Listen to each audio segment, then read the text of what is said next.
الحمد لله رب العالمين، والصلاة والسلام على أشرف الأنبياء والمرسلين وعلى آله وصحبه أجمعين.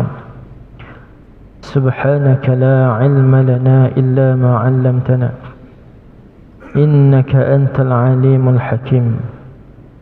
اللهم صل وسلم على سيدنا محمد وعلى آله وصحبه أجمعين. اللهم افتح علينا حكمتك وانشر علينا من خزائن رحمتك يا أرحم الراحمين. لا حول ولا قوة إلا بالله العلي العظيم. Yang dimuliakan Tuan Nazir dan Timbalan Nazir dan ahli jawatan kuasa Masjid Taman Putra Perdana, yang dikasihi muslimin muslimat yang dirahmati Allah Subhanahu wa taala. Alhamdulillah, bersyukur kita kehadirat Allah Subhanahu wa taala. Pada pagi ini kita masih diberi peluang, kekuatan oleh Allah untuk kita sama-sama beribadah memuji-muji Allah Subhanahu wa taala. InsyaAllah pada malam ini, pada pagi ini kita akan menyambung perbincangan kita dalam kitab terjemahan Al-Qawlut Tam fil Ahkamil Ma'mum wal Imam. Tengok muka surat 96, betul? 96.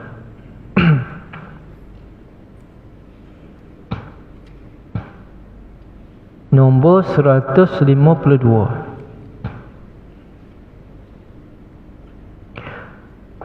Hukum berimamkan kanak-kanak pada sembahyang Jumaat. Sah, dia kata sah berimamkan kanak-kanak pada sembahyang Jumaat mengikut qaul, yakni pendapat yang azhar, dengan syarat bilangan jemaah lebih daripada 40 orang. Tetapi mengikut imam yang baligh pada sembahyang Jumaat atau lainnya adalah lebih aula, lebih utama daripada imam kanak-kanak itu. Dikata kalau kita nanti seorang imam tu kanak-kanak di tempat kita tu, orang lain tak pandai baca belakang, tak berapa pandai lah. Tapi ada kanak-kanak ni dia pandai bacaan dia, perbuatan solat dia betul, maka boleh kita berimamkan dia dengan syarat. Dia kata kanak-kanak di sini ni kanak-kanak yang belum baligh lah, ya. Dengan syarat dia kata bilangan jemaah tu lebih daripada 40 orang. Kalaulah cukup-cukup 39 jemaah, imam seorang 40, imam tu pula tak balik, maka tak boleh, ya? Maka kena cukup biar lebih daripada 40 orang. Jadi kalau tempat kita ni payahlah kita nak jumpa tempat-tempat yang tak cukup 40 orang. Tapi ada dulu saya pernah pergi ke buat program di Gua Musang, ya. Setelah pedalaman tu, bukan di bandar Gua Musang ni, dalam pedalaman ni. Dia rumah dia jauh-jauh. Ujung sekali masjid. Ya. Jadi nak solat Jumaat tu kira dulu, ya, katakan dia ada 38 anak ada. Ayahmu gimana? Ayah Kota Baru hari ni. Sudah. Ya, nak cukup 40. Kita kita kira musafir lah, kita pergi tak kira. Dia nak orang mustautin situ. Dia nak 40. Kalau tak cukup 40 hari tu, sembahyang zuhur. Ya, sembahyang zuhur. Itu pendapat hak yang masyhur dalam mazhab kita. Waktu tu masa kita PKP tu, waktu tu hak lain tu, ya. Boleh kata boleh sembahyang 12 orang. Itu pendapat yang kita ambil dalam keadaan darurah. 12 orang, ya, dalam keadaan darurah. Tapi pendapat yang sahihnya dan masyhurnya adalah pendapat yang mengatakan 40 orang. 40 orang baru boleh solat Jumaat. Jadi kanak-kanak ni, dikata kanak-kanak ni pilih jadi imam. Jadi kita pertama sekali kanak-kanak yang nak jadi imam ni walaupun belum balik, pastikan dia bersunat, berkhatan. Sebab orang yang belum berkhatan ini, dia dipanggil menanggung najis. Dia sah untuk dirinya saja. Ya, berkhatan yang belum berkhatan. Yang keduanya, masalah kanak-kanak ni mungkin dia sedap baca. Ya, sedap bacaan dia. Tetapi kadang-kadang kanak-kanak dia banyak main tu. Budak lagi solat tu duk bergerak begitu begini. Wuduk pun kadang-kadang tak berapa nak rata sangat ambil wuduk. Main-main lagi dia. Dan cuba kita tengok anak-anak kita tu, umur 10 tahun ke 11 tahun ke, ambil wuduk macam mana? Kejap je ambil. Dah. Tak kira anak siapa, anak saya pun pergi ambil wuduk, kejap keluar, cepat lah. Tak ada seminit ambil wuduk, cepat dah budak-budak ni. Jadi kita takut cepat tu tak ada masalah, takut tidak rata wuduknya, tak sempurna wuduknya. Maka itulah masalah kanak-kanak kita zaman sekarang. Lainlah dengan kanak-kanak seperti Imam Abu Hanifah rahimahullah. Imam Abu Hanifah mazhab Hanafi tu. Ya? Imam Abu Hanifah ni, dia ni sebelum balik lagi duk mengajar orang dah. Sebelum dia balik lagi duk mengajar orang dah. Jadi tok guru dah. Umur 8 tahun, 9 tahun tak balik lagi. Maka tak salah lah kalau kita lantik dia tu jadi imam kita. Sehingga akan diceritakan Imam Abu Hanifah ni, bulan puasa dia makan.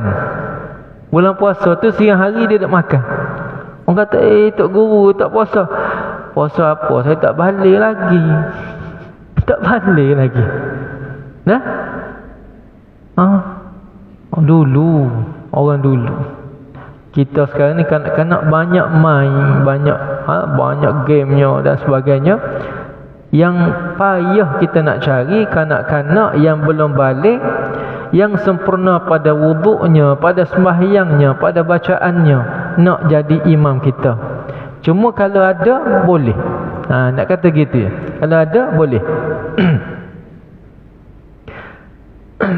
Tapi dia kata, kalau ada hak balik, kadang-kadang anak kita mau balik 10 tahun ada balik dah, 11 tahun, paling lewat pun 15 tahun balik. Dah. Hak moleknya kita ambil kanak-kanak ni, kalau 15 tahun ni kita panggil remaja lah. Dah. Maknanya umur 15 tahun ke atas, remaja, dia cerdik lagi. Itu lebih baik, dia kata, lebih utama.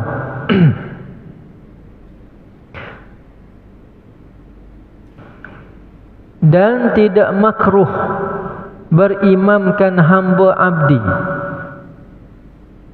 Kita tak ada lah sekarang ni hamba abdi. Tetapi mengikut imam merdeka itu adalah lebih aula daripada imam hamba abdi.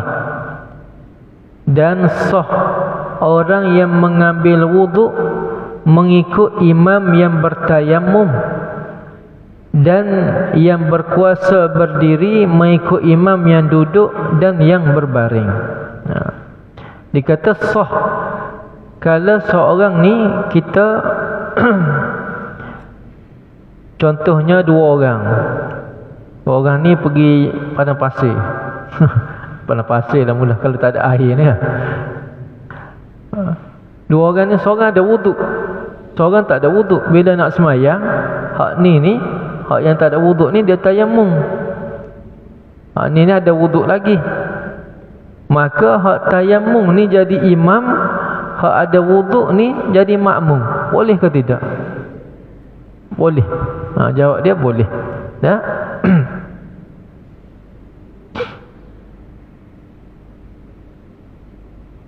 hari tu kalau kita bincang kita ingat tak nombor berapa itu? Dia kata tak boleh ikut makmum yang tayamum yang apa ni, yang tidak terkaya daripada sembahyang qadha. Tu lain. Tayamum yang saya sebut sebelum ni tayamum pada anggota tayamum. Macam mana? Dia cedera dia, contoh tayamum, anggota tayamum ni dua ya, muka dengan tangan. Jadi dia tak boleh ambil wudu, maka kena tayamum. Jadi anggota tayamum tu pun berbalut. Maka dia pun kena tayamum jugalah. Tayamum tu sempurna tak kalau kira. Sebab tangan dia ni sebelah ni berbalut. Anggota tayamum, kalaulah dia cedera pada kaki dia, berbalut kaki dia, tu tak ada masalah. Dia tayamum pun, maka dia tak perlu qadha solat dia. Tapi ni pada anggota tayamum, maka bila dia tayamum, solat dia kena qadha pula. Jadi hak ni hak tayamum, hak bukan pada anggota tayamum. Maknanya dia tayamum tu sebab berbalutnya bukan pada anggota tayamum. Maka tak boleh kita ikut dia sebagai imam. Dan sah, dan tu kembali pada apa? Dan tu bukan sah, tidak makruh. Dan tidak makruh orang yang berkuasa berdiri mengikut imam yang duduk. Kita apa ni, kita boleh sembahyang berdiri, imam kita duduk. Mungkin ada kemalangan ke, tak boleh nak sembahyang berdiri dah, imam duduk atas kursi, kita ikut imam. Boleh ke tidak? Jawab dia boleh. Dan yang berbaring, imam yang berbaring, cuma walaupun boleh, tetapi sebaiknya pilihlah imam yang dapat melakukan solat dengan sempurna. Ada berlaku di tempat saya dulu, imam ni kemalangan motor, jadi tak boleh nak solat berdiri, main duduk. Solat Jumaat tu imam tu jadi imam. Sepatutnya kita lah, bagi pandangan kita, imam ni biasanya mesti ada ramah. Imam pertama, imam dua, ketiga. Maka bila begitu tak payahlah lantik imam yang duduk tu, terutama solat Jumaat. Bukan tak sah, ambil afdal. Afdalnya imam yang dapat menyempurnakan solat dengan sempurna. Itu yang afdal. Walaupun boleh 153. Hukum berimamkan orang buta, orang yang menggunakan isyarat, orang yang mengidap penyakit dedas, dan orang yang fasik. Sah orang celek berimamkan orang yang buta. Ramai tuan-tuan, Allah bagi orang buta ni alim. Orang buta ni alim, ramai. Di Mesir pun ada sahabat saya cerita buta, dia buta, dia mengajar ni. Pelajar Malaysia baru masuk masjid, tengah mengajar ni, dia kata hak baru masuk tu pergi ambil wuduk dulu. Rupanya dua orang tu tak ambil wuduk lagi, dia buta. Tengok Allah bagi tu. Ada saya pernah jumpa orang yang buta tu, dia macam dia hafal kitab, tak baca kitab dia boleh tegur. Guru pada sahabat saya, dia boleh tegur. Jadi orang buta ni bermakna di sini dia ada kekurangan.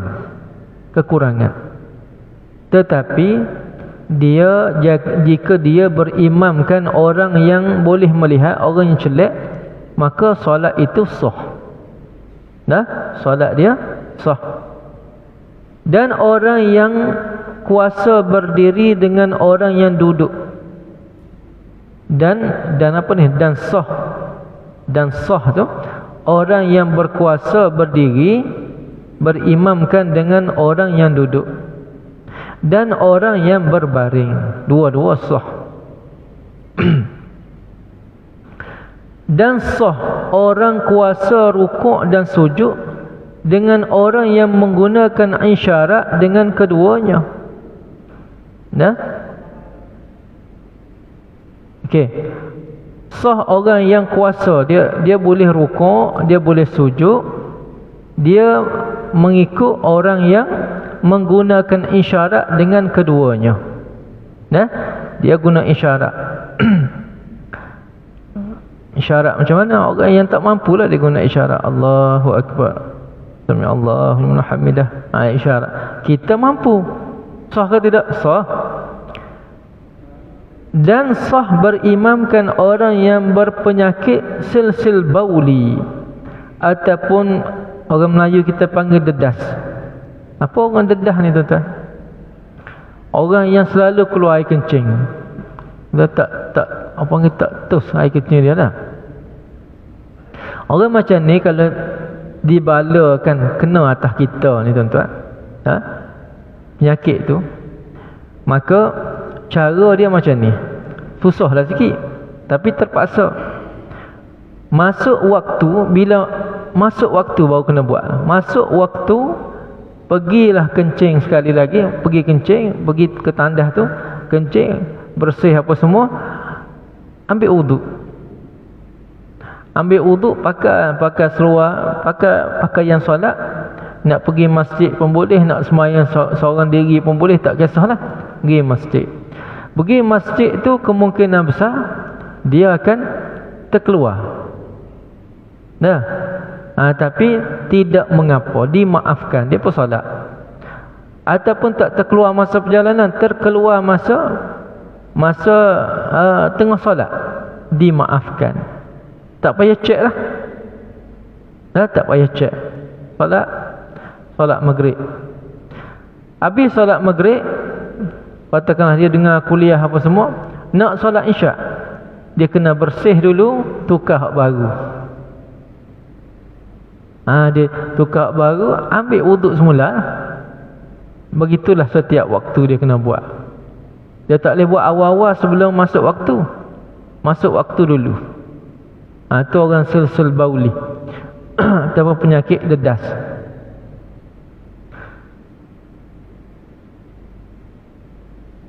Dan orang yang luka-luka, orang tu luka-luka, sah kita ikut dia. Dan sah juga berimamkan orang yang fasik. Sah kita berimamkan orang yang fasik. Orang yang fasik ni apa? Orang yang melakukan dosa-dosa kecil secara berterusan. Istiqamah. Istiqamah. Secara berterusan buat dosa kecil. Kalau kita kata, contohnya saya sebut dulu bab rokok lah. Orang kata, Ustaz boleh tak Tok Imam isap rokok jadi imam kita? Sah. Yang kalau mengikut fatwa haram rokok tu, maka kita pun, orang ini dikira melakukan dosa. Dan bila melakukan dosa berterusan, maka dipanggil fasik. Jadi dia boleh tak jadi imam kita? Boleh. Boleh jadi imam kita. Jangan isap rokok masa semayang sudah. Dan bid'ah, orang yang buat bid'ah yang tidak mengkufurkan, orang yang buat bid'ah yang tidak jatuh kufur, boleh juga. Bid'ah di sini bid'ah fahaman ahli sunnah wal jamaah, bukan bid'ah yang pemahaman puak Wahabi. Puak Wahabi ni kullu bid'atin dhalalah. Dia pegang hadis, zahir hadis, setiap bid'ah tu sesat belaka.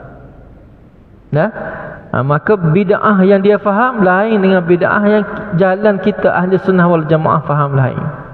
Kita ada bid'ah hasanah, bid'ah sayyi'ah, bid'ah yang baik, bid'ah yang tak baik.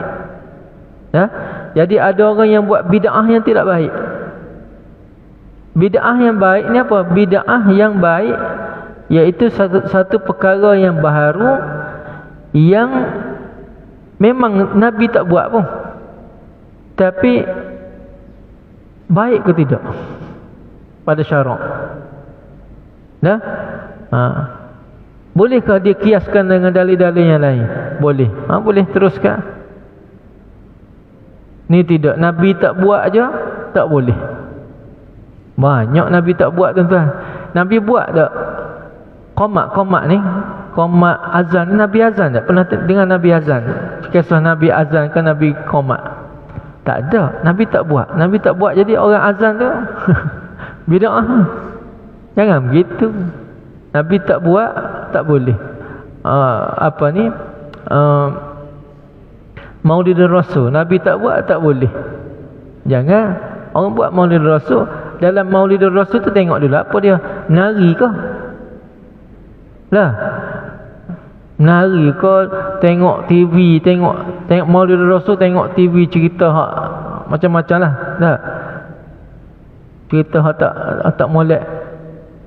Begitu kau kita sambut Maulidur Rasul? Tak, kita sambut dengan selawat. Selawat molek tak? Begitu kita tengok hukum. Dalam Maulidur Rasul tu, lepas tu dia buat jamuan. Jamuan tu molek ke? Molek. Habis tu tak molek, mana tak molek? Maka sebab itu sesuatu perkara itu tidak boleh dikatakan haram, melainkan ada dalil yang mengharamkannya. Bukan kerana Nabi tak buat haram, bukan. Tetapi ada dalil yang mengharamkannya baru haram. Banyak benda Nabi tak buat tuan-tuan, tapi haram ke tidak? Ataupun ada dalil yang mengharamkan dia? Ada, baru kita kata haram. Jadi kalau ada orang yang buat bid'ah, maka dia suka buat bid'ah yang tidak mengkufurkan, boleh kita jadikan dia sebagai imam. 154. Hukum berimamkan orang yang tidak berkhatan. Adakah sah sembahyang orang kuluk? Kuluk ni orang ada najis lah di bawah kulit kemaluan dia tu, iaitu orang yang tidak berkhatan, dan orang yang sembahyang di belakangnya berimamkannya, dan padanya ada dua pendapat, ada dua wajah. Berkata Al-Qadhi Shurih Ar-Ruyani bin Aqad di dalam kitabnya Rawdatul Hukam dan Zinatul Hukam, sembahyang orang yang kulub itu, orang yang tak berkhatan itu sah, dan ikut berimam dengannya sah juga, serta makruh hukumnya. Ada pendapat kata Syekh Ar-Ruyani ni dia kata sah, walaupun dia tak berkhatan, kita ikut dia sah. Tapi makruh ya. Dan berkata Al-Qafal tidak sah sembahyangnya, kerana bahagian batin, bahagian dalam pada kemaluan dia tu yang kita panggil kulub tu, baginya hukum seperti mana hukum bahagian luar juga pada menyucikan daripada najis dan janabah, dan tidak boleh dibasuh bahagian dalam kulub itu melainkan dengan menghilangkan, yakni memotongkan kulub itu. Dan tersebut di dalam Syarhul Muhadzab, tidak sah dibasuh kulub, yakni dengan bahagian zahir, melainkan dengan dibasuhkan batin kulub itu menurut qaul yang sahih. Di sinilah kita kata pendapat yang ada pendapat kata sah, tapi pendapat yang sahih ni kata tak sah. Kita ikut orang yang tidak berkhatan, kerana dia bawah kemaluan dia tu dipanggil kulub tu dipanggil najis. Kita maaf lah kita cerita ni, terpaksa cerita dah. Jadi bila anak kita ni tak berkhatan ni, kita tarik dia kan, dia tarik tu nampak kulub tu tak? Boleh tutup semula. Bila tarik tutup ni dipanggil anggota zahir. Anggota zahir. Macam dubur kita juga, dubur kita ni hak kita berak tu. Cerita lah, kita pasal cerita. Bila kita terang tu, benda tu orang panggil apa? Orang panggil apa? Dia tolak najis kita tu, dia keluar. Apa orang panggil tu? Dekat tubuh kita tu kan, dia keluar. Bila kita habis berak, dia masuk semula. Masa kita meneran tu, dia keluar. Dah, benda tu walaupun duduk dalam tubuh kita, dia panggil anggota zahir. Bila anggota zahir, masa kita mandi wajib kita basuh dia sebab anggota zahir. Macam mana nak basuh dia? Kena duduk masa kita mandi wajib tu. Katakanlah kita mandi berdiri, masa nak basuh hak tubuh tu, kita kena duduk mencangkung macam nak basuh berak. Macam nak basuh berak tu, kita meneran sikit, tak payahlah terang sangat, dan tak payah jolok jari tu dalam lubang tubuh, dah teran sikit je, maka kita basuh. Sebab dia anggota zahir. Begitu juga kulut tadi, dia bahagian dalam tu adalah anggota zahir. Jadi najis tu maknanya duduk zahir. Bila najis tu duduk di zahir, maka kena basuh. Tapi basuh pun nak basuh macam mana, tak boleh. Maka tak dapat tidak, kena berkhatan. Nak buang tu kena berkhatan. Selagi mana ada tu, dia solat untuk dirinya sendiri, okey. Tapi tidak sah, pendapat yang kuat lah, sahih, tidak sah kita mengikut dia. Tak sah. Jadi kalau nak budak-budak tanya khatan dah baca sedap ke tak sedap, tanya khatan dulu. Sebab takut tak sah ikutan. Walaupun ada pendapat yang kata sah. 155, khunsa muskil wajib dikhatankan.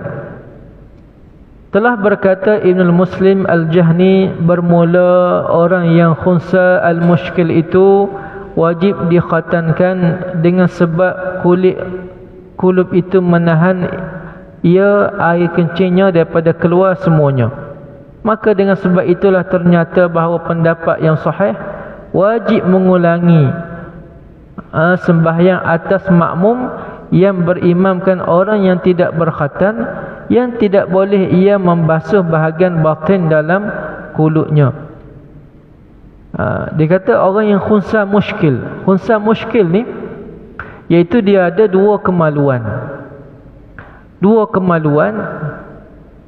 Maka bila dua kemaluan ni dia ada, tengok kecenderungan dia. Katakanlah muskil memang tak tahu lelaki ke perempuan ni. Tengok, katakanlah dia ada rahim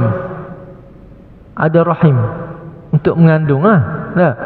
Lepas tu kecenderungan dia untuk jadi perempuan, maka dia kena pilih perempuan. Kalau kecenderungan dia pada laki-laki, maka laki-laki. Itu khunsa muskil.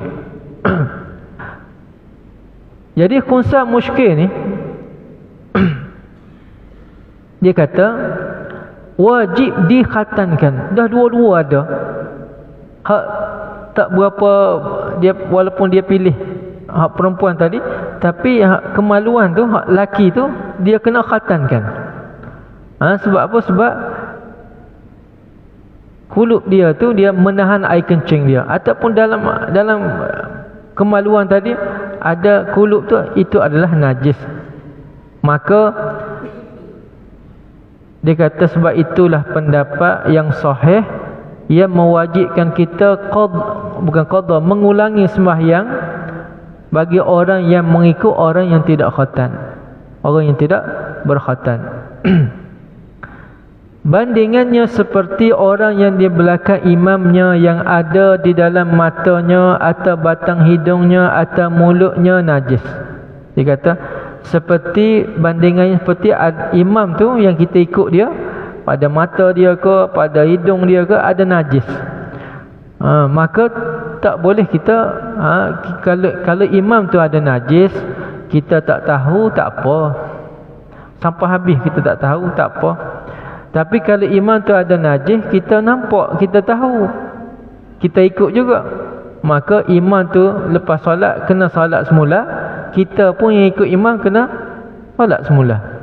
Kerana kita tahu ada najis, kita ikut juga. Atau seperti orang yang sembahyang di belakang imam yang mandi janabah yang tidak basuh batinnya. Ataupun kita ikut belakang imam yang dia mandi janabah, dia tak basuh yang batinnya. Maknanya seperti saya sebut tadi, seperti apa ni, kat dubur dia tu. Nah, maka tidak sah kita ikut imam tu. Dan ini semuanya jika adalah makmum itu tahu demikian itu. Kalau makmum tak tahu imam tu mandi, kita mana tahu, tak intai imam mandi ya. Kita tak tahu. Jadi imam tu mandi dia tak sah, mandi dia tak kata. Kita tak tahu, kita ikut dia, sah ikutan kita. Dah? Walaupun 2-3 hari lepas tu dia kata, saya semaya hari Rabu lepas tu saya mandi wajib, tak sah lah. Kita pun, saya ikut imam hari tu. Dah, kena semai semula ke kita? Tak payah dah. Tak tahu. Ni kita tahu. Kita tahu, kita ikut juga, maka tak sah. Dan perbezaan di antara batin kulubnya wajib dibasuh semasa mandi janabah, dan batin mulutnya, hidung dan mata tidak wajib dibasuh. Adapun kulub itu wajib dibasuh. Dia kata beza ni, najis di dalam mulut, dalam hidung ni tak wajib dibasuh. Kulub ni wajib dibasuh. Contoh macam ni tuan-tuan, kita berdarah gigi,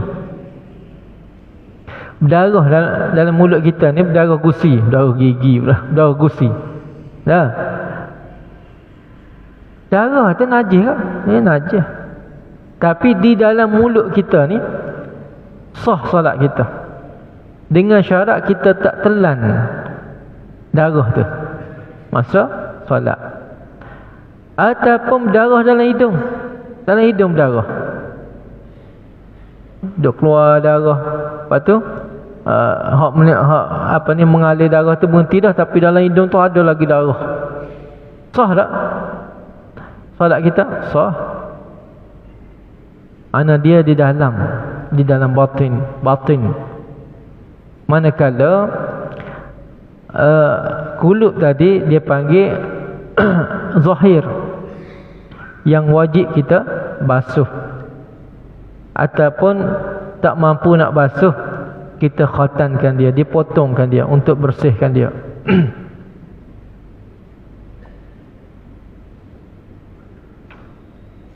Itu panjang pula, 156 tu. Okey, ada soalan nak tanya tuan-tuan? Saya buka soalan. Ada nak tanya? Tak ada.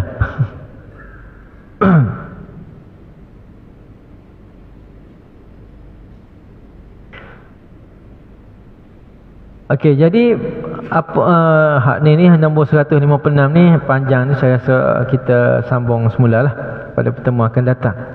Cumanya apa yang kita bincang ni masalah kita boleh ke kita ikut imam. Yang dia kategorikan pertama kanak-kanak, jawab dia boleh kanak-kanak.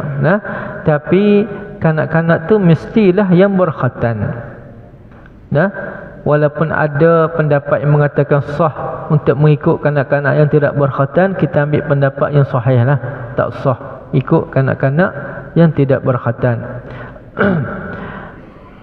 Dan begitu juga kalau kita tengok pada kategori orang buta, cuma orang buta ni, orang buta boleh kita jadi imam, tapi orang pekak tak boleh.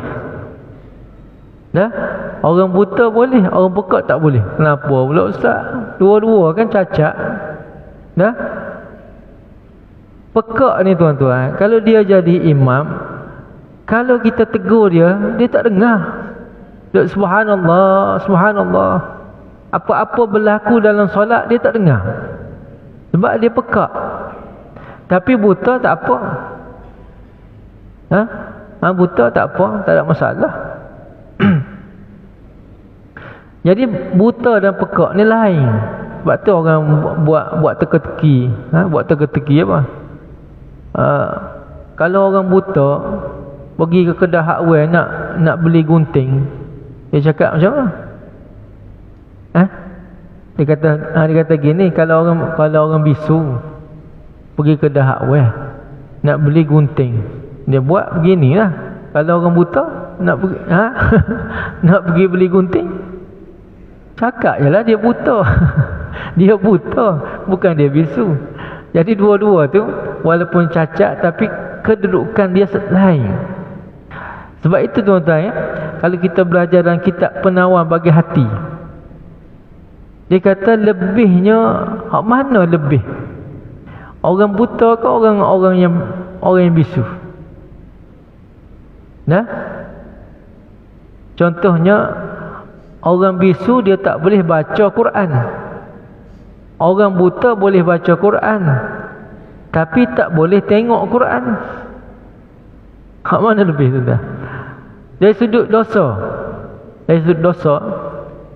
dosa ni, orang buta dia ni tak dapat melihat maksiat-maksiat depan mata dia. Orang buka aurat dia tak dapat tengok.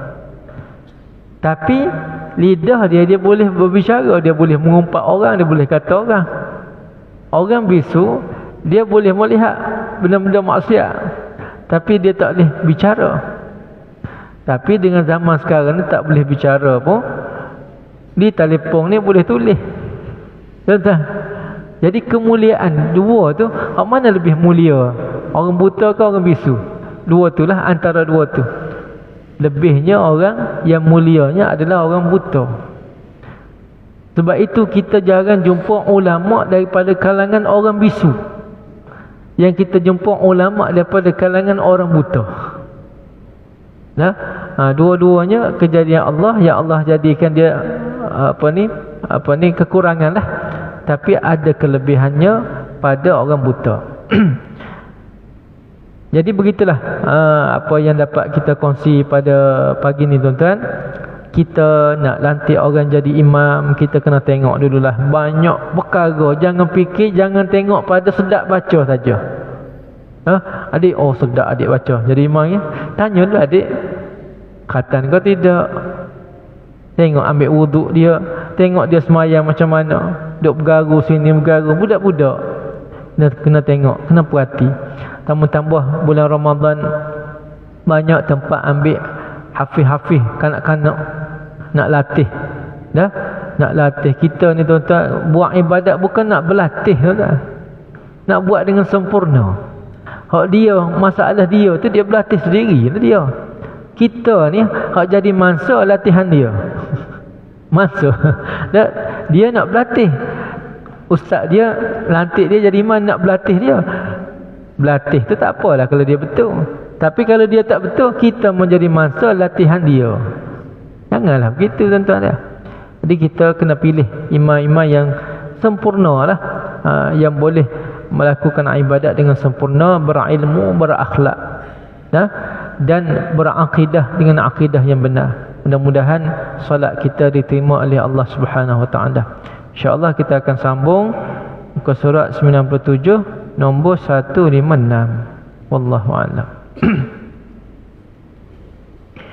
Bismillahirrahmanirrahim. Alhamdulillahirabbil alamin. Allahumma salli ala sayyidina Muhammad wa ala ali sayyidina Muhammad. Allahumma inna nas'aluka al-huda wat-tuqa wal-'afafa wal-ghina. Wa sallallahu ala sayyidina Muhammad wa ala alihi wa sahbihi wa sallam. Walhamdulillahirabbil alamin.